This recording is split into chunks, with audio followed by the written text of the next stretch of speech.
स्वागत है आपका अपने YouTube चैनल पर। दोस्तों आज हम करने वाले हैं best computer previous year questions का पार्ट नंबर 2। और इस सीरीज के अंदर हम फोकस कर रहे हैं एसएससी सीजीएल मेंस 2023 को। जो भी कैंडिडेट कंप्यूटर के कारण एसएससी सीजीएल मेंस को क्रैक करने में यहाँ पर असफल रहे हैं, अब की बार उनके साथ ऐसा नहीं होगा। अगर आप हमें फॉलो करोगे तो आप डेफिनेटली 20 आउट ऑफ 20 अब की बार मेंस के एग्जाम के अंदर फोड़ के आओगे, ये हमारा वादा रहा। और इस सीरीज के अंदर हम डिस्कस कर रहे हैं टीसीएस के previous year questions detail explanation के साथ। दोस्तों एक बात और बता दूं आपको, अगर आप डिटेल के अंदर कंप्यूटर करना चाहते हैं मेरे साथ तो आप कोर्स को ज्वाइन कर सकते हैं। 1 अप्रैल से हमारा कोर्स जो है ये स्टार्ट हो रहा है। क्या क्या फीचर इसके अंदर रहेंगे? थ्योरी क्लासेस आपको देखने को यहां पर मिलेगी प्योर एनसीईआरटी बेस्ड, प्लस में एमसीक्यूज के वीडियो डिटेल एक्सप्लेनेशन के साथ। और भी क्या क्या मिलेगा? टीसीएस के प्रीवियस ईयर क्वेश्चंस जो कि आपको कहीं पर भी देखने को नहीं मिलेंगे। अप्रोक्स 2000 प्लस प्रैक्टिस के लिए आपको टीसीएस के प्रीवियस ईयर क्वेश्चन यहां पर देखने को मिल जाएंगे। पहले हम थ्योरी कवर करेंगे, उसके बाद एमसीक्यूज हम स्टार्ट करेंगे और साथ साथ आपको क्या करना है, प्रैक्टिस करनी है टीसीएस के प्रीवियस ईयर क्वेश्चंस की। जल्द ही हमारी एप्लीकेशन लाइव हो जाएगी रैंकर्स आईक्यू, फिलहाल वर्किंग चला हुआ है। जैसे ही कंप्लीट बनकर तैयार हो जाएगी, प्ले स्टोर पर लाइव हो जाएगी, आपको इन्फॉर्म कर दिया जाएगा। 1 अप्रैल से क्लासेस स्टार्ट हमारी होने वाली हैं। ठीक है, अगर इंटरेस्टेड हैं तो ज्वाइन कर सकते हैं। चलिए स्टार्ट करते हैं। क्वेश्चन नंबर फर्स्ट यहाँ पर क्या बोल रहा है भला? क्वेश्चन नंबर फर्स्ट यहाँ पर है, a computer system generally has memory storage to store large amount of data permanently.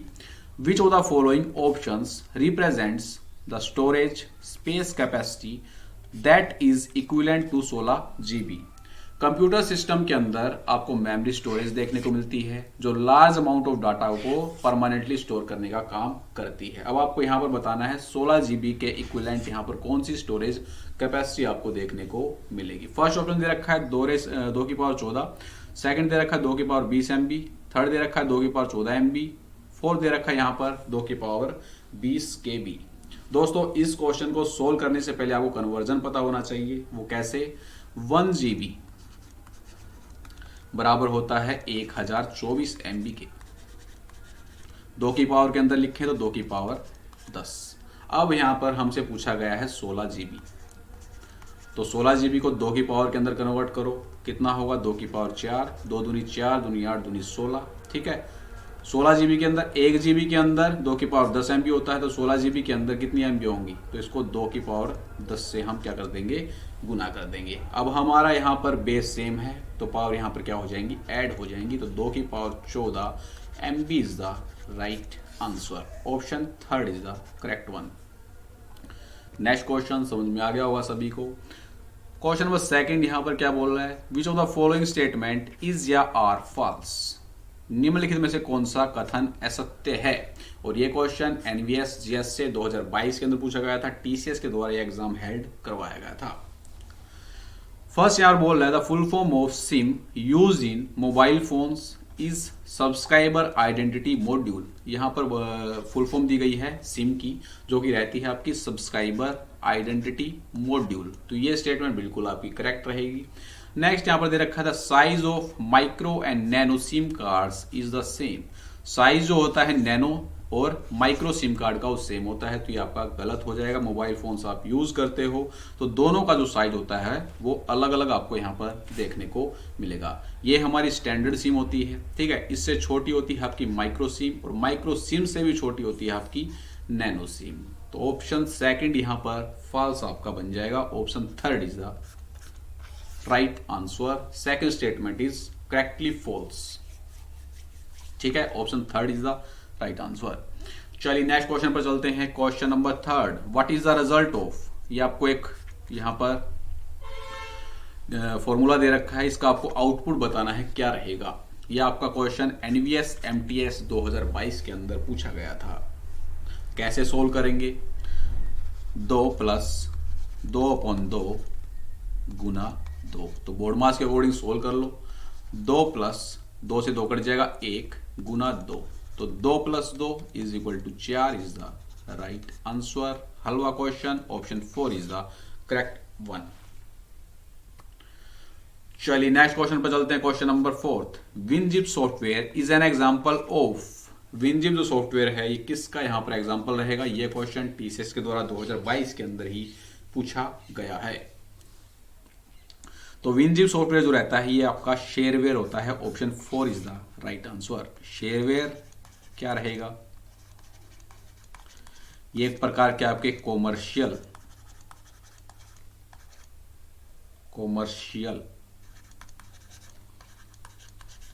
Software रहते हैं, ठीक है, जो डिस्ट्रीब्यूटेड होते हैं फ्री टू यूजर।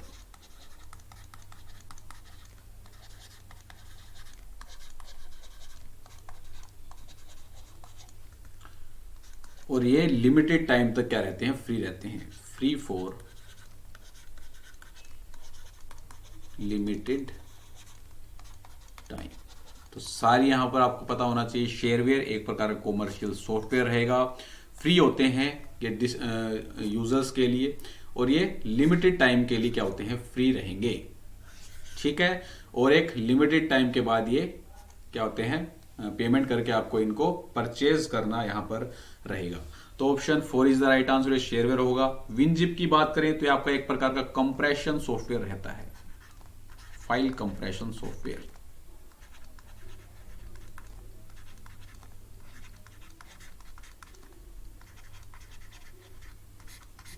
ठीक है, शेयरवेयर के अंदर एग्जाम्पल भी आ सकते हैं, कौन कौन से एग्जामिनर पूछ सकता है। स्काइप, ये भी आपका एक प्रकार का शेयरवेयर है। अडोब एक्रोबैट,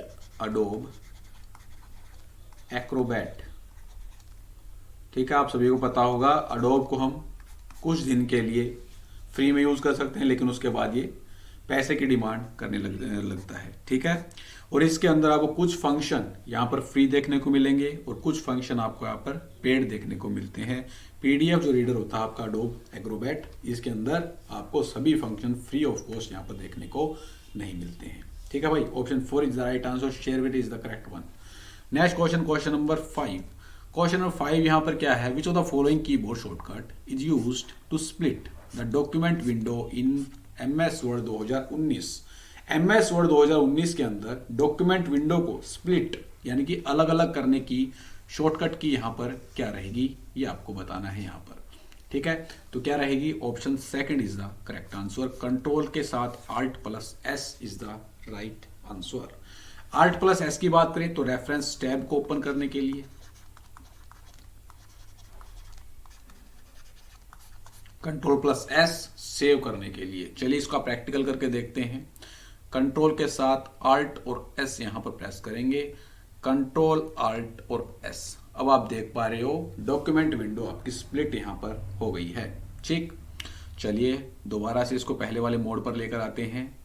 दोस्तों जब हम डॉक्यूमेंट विंडो को स्प्लिट करते हैं तब हमारा अंडो वाला जो यहाँ पर फंक्शन होता है वो डिसेबल हो जाता है। अब दोबारा से इसको पहले वाली पोजीशन के अंदर लाने के लिए दोबारा से कंट्रोल Alt और S आप प्रेस करोगे तो हम पहली वाली पोजीशन में यहाँ पर आ जाएंगे, ठीक है। Alt+S की बात करें यहाँ पर तो आप यहाँ पर देख पा रहे होगे रेफरेंस टैब हमारा यहाँ पर एक्टिव हो गया है। चलिए नेक्स्ट क्वेश्चन पर चलते हैं। Ctrl+Alt+W कुछ नहीं है यहाँ पर। Next question number 6। The margins option is available under which of the following tabs of ribbon menu in MS Word 2019। Margin option आपको रिबन मेन्यू के अंदर कहां पर देखने को मिलता है, ये आपको बताना है। डेवलपर, फाइल, होम और लेआउट। तो मार्जिन आपको लेआउट के अंदर देखने को मिलेगा। Option 4 is the correct answer. चलिए देखते हैं लेआउट। यहां पर मैंने लेआउट पर क्लिक किया। लेआउट पर क्लिक करने के बाद यहां पर आपको पेज सेटअप देखने को मिलेगा, जहां पर आपको डिफरेंट फंक्शंस देखने को मिलते हैं, ठीक। यहां पर आपको मार्जिन्स देखने को मिलेगा। मार्जिन्स के ऊपर जब हम क्लिक करते हैं तो डिफरेंट टाइप के मार्जिन्स आप यहां पर अप्लाई कर सकते हो। एग्जामिनर पूछता है इनमें से कौन सा आपका वैलिड मार्जिन यहां पर रहेगा, तो सारे आपको याद होने चाहिए। बाय डिफॉल्ट यहां पर नॉर्मल मार्जिन रहता है। कस्टम सेटिंग्स भी आप कर सकते हो मार्जिन्स की। नैरो मार्जिन आपको यहां पर देखने को मिलेगा, मॉडरेट आपको देखने को मिलेगा, वाइड यहां पर देखने को मिलेगा और मिरर्ड मार्जिन यहां पर आपको देखने को मिलेगा। तो सारे आपके मार्जिन की टाइप हैं, इंपॉर्टेंट हैं। एग्जामिनर बार बार पूछता है टीसीएस वाला। Normal, narrow, moderate, wide, mirrored, ये सारे आपके मार्जिन के टाइप यहां पर रहेंगे। नेक्स्ट यहां पर आता है पोर्ट्रेट और लैंडस्केप ओरिएंटेशन। पोर्ट्रेट के अंदर क्या है, आपको जो लेंथ है वो ज्यादा देखने को मिलेगी यहां पर, ठीक है, चौड़ाई कम देखने को मिलेगी। लैंडस्केप के अंदर चौड़ाई ज्यादा देखने को मिलती है और आपको हाइट कम देखने को मिलती है। नेक्स्ट यहां पर आता है साइज, तो यहां से आप पेज का साइज अपना सेट कर सकते हो। A4 यहां पर आपको बाय डिफॉल्ट देखने को मिलता है, A5, B5, एनवलप टाइप, ये सारे आप A6, तो ये आपके सारे साइज रहेंगे पेज के। अगला ऑप्शन यहां पर आता है कॉलम्स, तो यहां पर आप जो आपने यहां पर टाइप कर रखा उसको कॉलम्स के अंदर डिवाइड कर सकते हो। चलिए मैं आपको दिखाता भी हूं। यहां पर एक बाय डिफॉल्ट पैराग्राफ यहां पर ले लेते हैं, एंटर प्रेस करते हैं तो बाय डिफॉल्ट पैराग्राफ यहां पर आ गया है। कॉलम कैसे अप्लाई करते हैं, तो पूरे को हम क्या करेंगे, सिलेक्ट करेंगे। अब मुझे इस पैराग्राफ के अंदर 2 कॉलम चाहिए हैं, तो मैं यहां पर क्या करूंगा, 2 पर क्लिक करूंगा तो ये पैराग्राफ आपका 2 कॉलम्स के अंदर डिवाइड हो जाएगा, ठीक है। अब मुझे यहां पर 3 कॉलम चाहिए हैं, तो 3 कॉलम के अंदर मैं इसको डिवाइड कर देता हूं, लेफ्ट और राइट। लेफ्ट और राइट का मतलब क्या है, लेफ्ट के अंदर जो आपको यहां पर विड्थ है हमारे पैराग्राफ की वो कम देखने को मिलती है। राइट हैंड साइड के अंदर यहां पर आप देख पा रहे होगे पैराग्राफ का स्पेस ज्यादा यहां पर रहेगा, ठीक। नेक्स्ट को देखते हैं, ऐसे ही आपका राइट का हो गया, तो राइट के अंदर आपको यहां पर जो हमारा टेक्स्ट है उसकी जो विड्थ वो कम देखेगी, कम देखने को मिलेगी, यानी कम यहां पर पैराग्राफ आएगा, ज्यादा आएगा आपका यहां पर लेफ्ट हैंड साइड के अंदर, ठीक है। मोर कॉलम्स पर आप यहां पर क्लिक कर सकते हो। अब यहां पर अगर आपको पैराग्राफ के बीच में लाइन चाहिए है तो आप यहां पर लाइन बिटवीन पर क्लिक करोगे, ओके पर क्लिक करोगे तो यहां पर आपको पैराग्राफ के बीच में लाइन यहां पर देखने को मिल जाएगी। नेक्स्ट यहां पर ब्रेक्स है, तो आप यहां से पेज ब्रेक कर सकते हो। लाइन नंबर है, डिफरेंट टाइप्स ऑफ, अगर आपके पास यहां पर आप यहां पर हर एक लाइन का नंबर लगाना चाहते हो तो आप यहां पर नंबर लगा सकते हो। ये हिफनेशन है जो आपको न्यूज़पेपर के अंदर देखने को मिलता है। इस प्रकार का साइन आपको देखने को मिलता होगा, जैसे साइन के बाद में यहां पर हाइफन आएगा, फिर नेक्स्ट आपका टेक्स्ट उसके नीचे वाली लाइन के अंदर आपको देखने को मिलेगा, ठीक है। तो ये इसका आपका राइट आंसर बनेगा लेआउट। नेक्स्ट क्वेश्चन पर चलते हैं, question number 7। To apply cell border in MS Excel 2019, which of the following groups must be selected under the Home tab? MS Excel 2019 के अंदर अगर आपको सेल बॉर्डर अप्लाई करने हैं तो होम टैब के अंदर आपको कहां पर यहां पर जाना पड़ेगा। दोस्तों थोड़ा बहुत आपको प्रैक्टिकल का नॉलेज भी होना चाहिए, और आप देख पा रहे हो दोनों क्वेश्चन हमारे प्रैक्टिकल बेस्ड हैं। अगर आपको MS Excel और वर्ड का नॉलेज है तो ही आप इस क्वेश्चन को सोल्व कर पाओगे। आपको ये पता होना चाहिए कि सेल बॉर्डर यहां पर कौन से ग्रुप के अंदर आपको देखने को मिलते हैं, ठीक है। तो सेल बॉर्डर आपको यहां पर देखने को मिलेगा फॉन्ट ग्रुप के अंदर। Option second is the correct answer. चलिए देखते हैं, ये हो गया हमारा MS Excel, ठीक है। अब मुझे कंप्लीट ये मैंने जो टेक्स्ट सेलेक्ट किया है यहां पर मुझे बॉर्डर अप्लाई करना है, तो ये हमारा फॉन्ट ग्रुप हो गया। फॉन्ट ग्रुप के अंदर अब यहां पर डिफरेंट टाइप्स ऑफ बॉर्डर आपको देखने को मिलते हैं। किस प्रकार का बॉर्डर आप यहां पर अप्लाई करना चाहते हो, मैं यहां पर ऑल बॉर्डर्स पर सभी सेल्स पर बॉर्डर अप्लाई करना चाहता हूं, तो आप यहां पर देख पा रहे होगे हमारा यहां पर बॉर्डर अप्लाई हो गया। जितना हमने यहां पर सिलेक्शन किया था वो यहां पर आपका अप्लाई हो जाता है। फिल भी आप यहां से कर सकते हो, ये हमारा क्या होता है कलर फिल का ऑप्शन, तो यहां पर आप डिफरेंट कलर्स यहां से चूज कर सकते हो, जिस प्रकार का कलर आप यहां पर चूज करना चाहो। यहां से हम क्या कर सकते हैं, ये जो है हमारा फॉन्ट साइज को इंक्रीज करता है, ये फॉन्ट साइज को क्या करता है डिक्रीज करता है। बाय डिफॉल्ट यहां पर जो फॉन्ट स्टाइल आपको देखने को मिलेगा वो कैलिबरी रहेगा, और बाय डिफॉल्ट यहां पर फॉन्ट साइज जो रहेगा वो 11 आपको यहां पर देखने को मिलेगा। चलिए नेक्स्ट क्वेश्चन, क्वेश्चन नंबर 8 क्या बोल रहा है, which of the following statement is true, इनमें से कौन सी स्टेटमेंट आपकी ट्रू है। तो फर्स्ट यहां बोल रहा है SRAM is slower then DRAM, SRAM जो है वो स्लोअर होती है DRAM के कंपैरिजन में। सेकंड बोल रहा है DRAM uses capacitor and few transistor, DRAM जो होती है वो कैपेसिटर और ट्रांजिस्टर्स का यूज करती है, तो ये यहां पर बता रखा है। चलिए अब हम देखते हैं इन दोनों का कंपैरिजन SRAM और DRAM का। वेरी वेरी इंपॉर्टेंट है, बार बार TCS वाला पूछता है। SRAM और DRAM की दोस्तों यहां पर बात करें तो स्पीड के मामले में SRAM की स्पीड जो रहती है वो ज्यादा रहती है एज कंपैरिजन टू DRAM, ठीक है। तो यहां पर फर्स्ट जो ऑप्शन है वो यहां पर गलत ही हो जाएगा, ठीक। नेक्स्ट, एस रैम कॉस्टली रहती है as comparison to D RAM. Very very important, direct examiner पूछता है। डी रैम की यहां पर बात करें तो इसकी हाई कैपेसिटी होती है और इसकी जो पावर कंजम्पशन होती है वो एस रैम के कंपैरिजन में कम रहती है। पावर कंजम्पशन के मामले में बात करें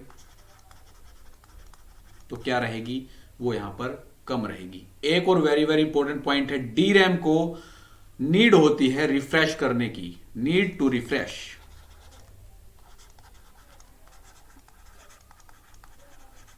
बार बार इसको रिफ्रेश करने की आपको जरूरत पड़ती है एस रैम को। ठीक है, एग्जामिनर सीधा पूछता है एस रैम और डी रैम के अंदर रिफ्रेश करने की जरूरत किसको पड़ती है, तो डी रैम को हमें पड़ेगी। डी रैम की बात करें तो इसके अंदर आपको कैपेसिटर देखने को मिलेंगे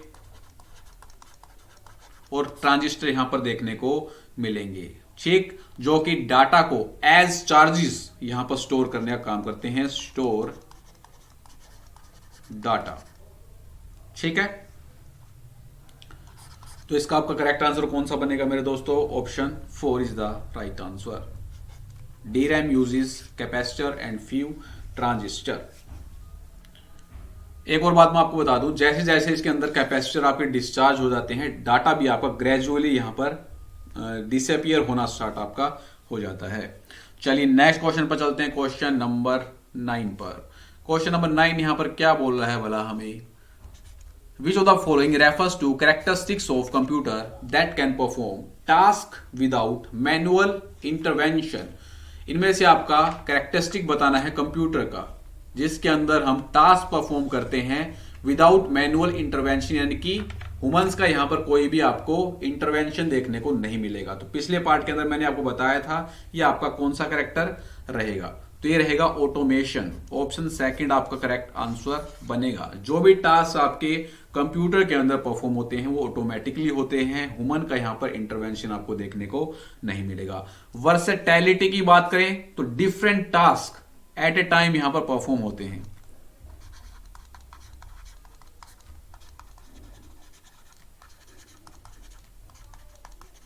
ठीक है, जैसे एक टाइम पर हम एमएस एक्सेल भी चला सकते हैं, जैसे मैं यहां पर एक टाइम पर पीपीटी भी आपकी चला रहा हूं और एक टाइम पर आपको समझा भी रहा हूं एमएस एक्सेल और वर्ड के बारे में। तो इस कैरेक्टर को हम क्या बोलेंगे, वर्सेटाइल कैरेक्टर। नेक्स्ट यहां पर है डिलीगेंस। तो डिलीगेंस कैरेक्टर क्या रहता है, ये लंबे समय तक काम करता है बिना थके हुए। जैसे ह्यूमंस जब कार्य करते हैं तो लंबा जब कार्य करते हैं तो थक जाते हैं, उस प्रकार से कंप्यूटर थकता नहीं है, ये लंबे समय तक बिना रुके आपका कार्य करने का काम यहां पर करेगा। Option second is the right answer. Next question, question number 10, space bar on computer keyboard belongs to which of the following categories.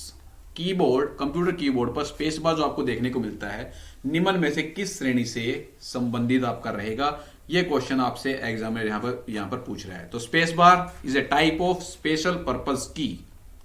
Option third आपका यहां पर करेक्ट आंसर बनेगा। स्पेशल पर्पस कीज के अंदर कौन कौन से एग्जांपल आते हैं, एक तो आपका स्पेस बार ही हो गया, एक आपका एंटर हो गया, एक हो गया आपका शिफ्ट, एक हो गया आपका आल्ट, एक हो गया आपका कंट्रोल, एक हो गया आपका टैब। तो ये सारे आपके स्पेशल पर्पस की रहेंगी। फंक्शंस की आपको F1 से लेके F12 कीबोर्ड पर देखने को मिलती हैं। एक और क्वेश्चन टीसीएस पूछता है मॉडिफायर की कौन सी होती हैं। तो मॉडिफायर की कौन कौन सी होती है, shift, control, alt. Shift, control और ऑल्ट ये सारी आपकी मॉडिफायर की रहेंगी। टॉगल की भी आपसे पूछी जा सकती हैं। तो टॉगल की कौन सी होती है, कैप्स लॉक वगैरह, नंबर लॉक, ये आपकी टॉगल की रहेंगी। तो space bar is a type of special purpose key. Next question, question number 11, which of the following is a basic file system for Unix system. इनमें से कौन सा basic file system है Unix system का, तो इसका आपका राइट आंसर बनेगा यूएफएस। अगर आपको यूएफएस की फुल फॉर्म पता है तो इस क्वेश्चन का आंसर आप 1 सेकंड के अंदर करने वाले हो। यूएफएस की फुल फॉर्म क्या होती है, यूनिक्स फाइल सिस्टम।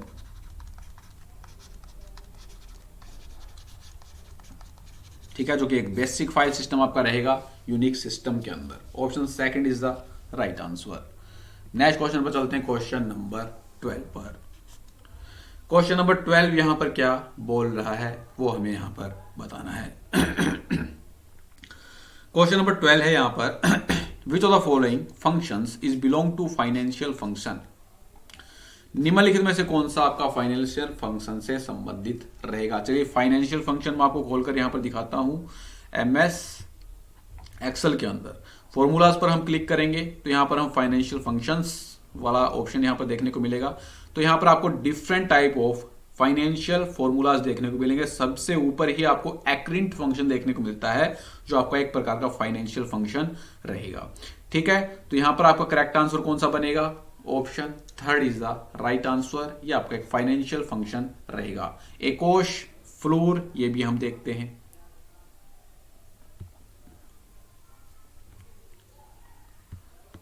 ठीक है, सबसे पहले फाइनेंशियल फंक्शन की पूरी लिस्ट हम देखते हैं। एक्रिंट एम, एमोरलिंक, ठीक है, ये सारे आप यहां से पढ़ सकते हो, कोई दिक्कत नहीं है। Disc effect, F V, ISMPT, ठीक है। मेन जो है यहां पर मैं आपको बताता हूं। यील्ड मैट, XNPV, तो इसका आप स्क्रीनशॉट लेके इसको पढ़ सकते हैं। सारे आपके फाइनेंशियल फंक्शन की श्रेणी के अंदर आते हैं।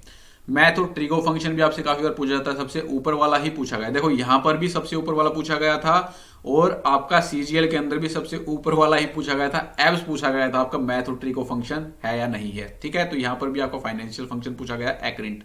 लॉजिकल के अंदर बात करें तो सबसे ऊपर आपका एंड आता है, तो इसको आपको रट के रखना है, एग्जामिनर सीधा पूछेगा। और कौन कौन से लॉजिकल फंक्शन आपके आ जाते हैं यहां पर। And, false, if error, if NA, IFS, not और स्विच, ट्रू और एक्सोर, सारे आपके लॉजिकल फंक्शन रहेंगे। टेक्स्ट की बात करें तो सारे आपके टेक्स्ट फंक्शन रहेंगे। लैन काफी बार एग्जाम के अंदर पूछा जाता है, लैन किस प्रकार का फंक्शन है, आपका एक टेक्स्ट फंक्शन रहेगा। फ्लोर की बात करें तो आपका एक मैथ फंक्शन ये रहता है। चलिए नेक्स्ट चलते हैं। ये तो बिल्कुल हलवा सवाल आ गया आपके सामने। Most internet access method used in homes involve a hardware unit. जो आपके इंटरनेट एक्सेस के मेथड्स होम्स के अंदर यूज में लाए जाते हैं, उनके अंदर एक हार्डवेयर यूनिट आपको देखने को मिलती है, उसको क्या बोलते हैं। तो हार्डवेयर यूनिट का क्या होती है आपकी मोडेम। तो मोडेम की हेल्प से हम क्या करते हैं, इंटरनेट का एक्सेस यहाँ पर करते हैं। इतना सारा आपको पढ़ने की भी यहाँ पर जरूरत नहीं थी। ठीक, modem is the correct answer यहाँ पर रहेगा। ब्रिज की बात करें तो मल्टीपल नेटवर्क्स को क्या करता है, कनेक्ट करने का काम करता है और कनेक्ट करके एक सिंगल नेटवर्क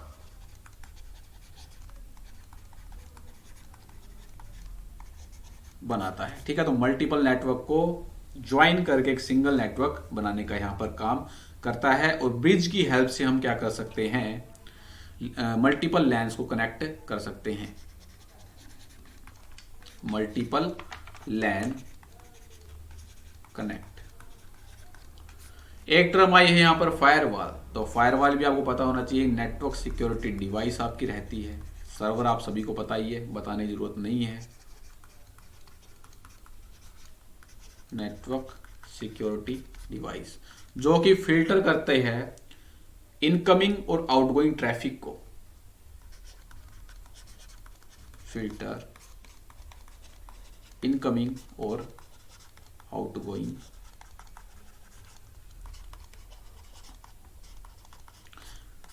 ठीक। क्या बोलते हैं, कमेंट बॉक्स के अंदर आपको बताना है एंटीवायरस फ्री फायरवॉल है या नहीं है, ये आपको बताना है। चलिए नेक्स्ट क्वेश्चन पे चलते हैं। Question number 4। क्वेश्चन नंबर 4 यहां पर क्या बोल रहा है, ये प्रैक्टिकल क्वेश्चन है। To add a row in a MS Excel 2016। MS Excel 2016 के अंदर आपको एक रो ऐड करनी है। डिफरेंट स्टेप्स आपको दे रखे हैं। Click the worksheet where the row is added. आपको वर्कशीट पर सबसे पहले क्लिक करना है जहां पर आपको रो ऐड करनी है। फिर यहां पर आपको ब्लैंक दे रखे, click the tab, click the arrow on the button in cells group, ये आपको बताना है। तो चलिए इसको देखते हैं किस प्रकार से हम रो को ऐड करते हैं।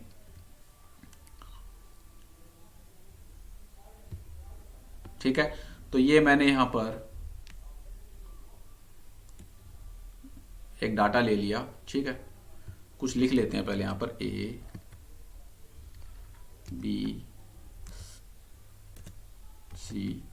और D। ठीक है, अब मुझे यहां पर भी लिखेंगे,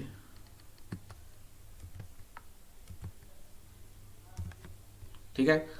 चलिए, अब मुझे यहां पर रो इंसर्ट करनी है, कहां पर, 1 और 2 के बीच में। तो मैं क्या करूंगा, यहां पर होम पर जाऊंगा।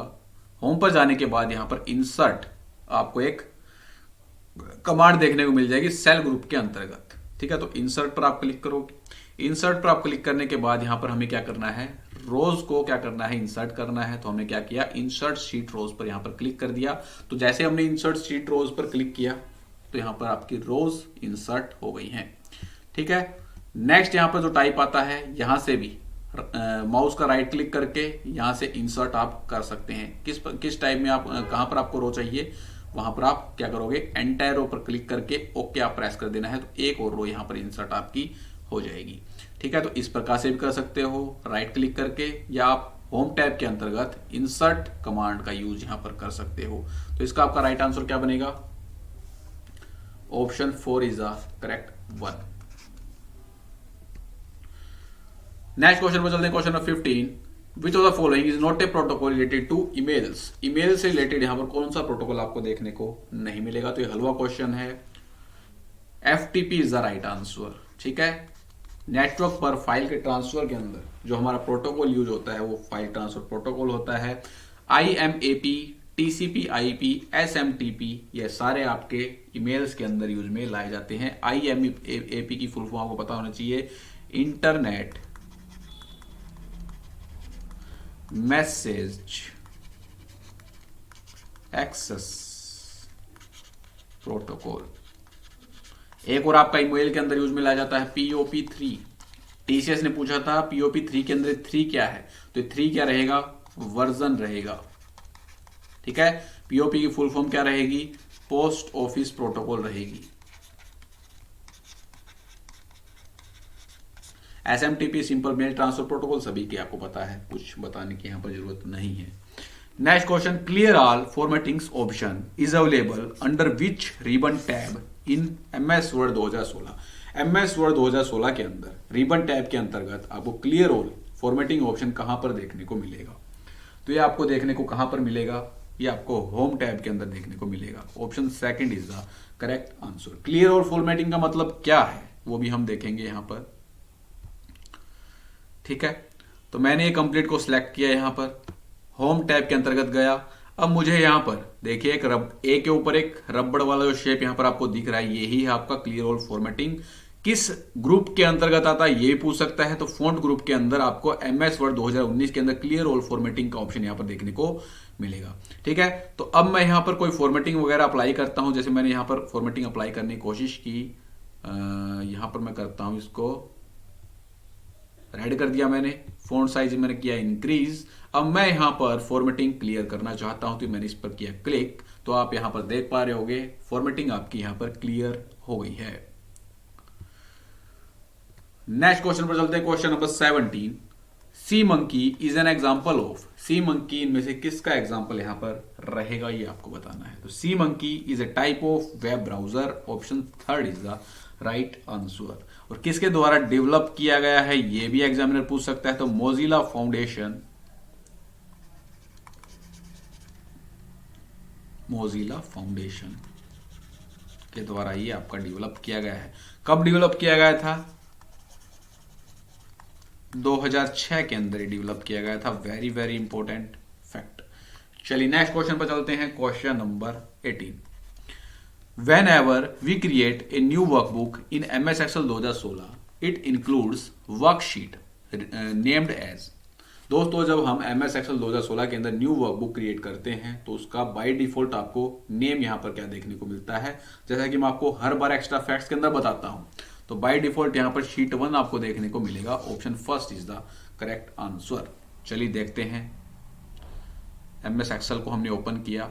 अब यहां पर आप देख पा रहे होंगे शीट 1 आपको यहां पर देखने को मिलेगा। नीचे आप देखिए वर्कशीट जो हमारी रहेगी वो शीट 1 रहेगी, और यहां से आप वर्कशीट इंसर्ट कर सकते हो। शीट 2 आ जाएगी, ऐसे शीट 3, शीट 4, शीट 5, तो जितनी भी आप शीट इंसर्ट करना चाहो कर सकते हो। चलिए नेक्स्ट क्वेश्चन पे चलते हैं, क्वेश्चन नंबर 19।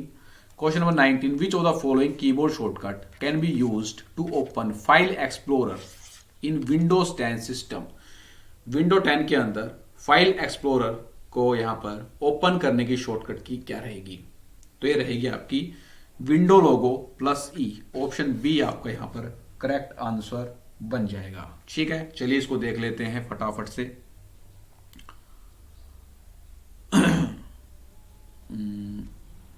एक्सेल पर चलते हैं पहले।